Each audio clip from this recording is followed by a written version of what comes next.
Welcome to Penrose Learning, where we make understanding easy. You start by creating the project with correct dimensions and frame rate so your animation reads smoothly. Set 1920 by 1080 and 24 FPS unless you need a different target. This establishes timing. Import reference images or a rough video and lock that reference layer so you won't erase it. Once done, set the timeline length and enable onion skinning to see adjacent frames. Make sure you pick brush presets and pressure settings now. This prevents restarting halfway through and keeps You block major poses first, placing keyframes on distinct layers to preserve clean timing. Label those layers so you can jump quickly between key 1 and key 2.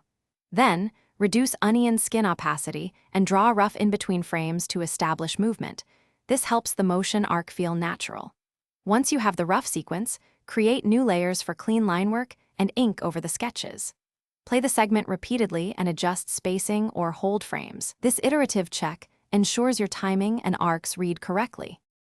You finish by coloring and adding final effects on separate layers so you can tweak without harming line art.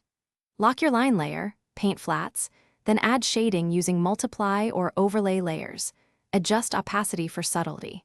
When ready, export using the same FPS and resolution you set initially. Choose MP4 for video or image sequence for compositing. If playback or export stutters on your device, reduce onion skin range or export an image sequence and compile it on a desktop video editor. That usually resolves performance issues. Thanks for watching. If this was helpful, leave a like and consider subscribing. See you next time.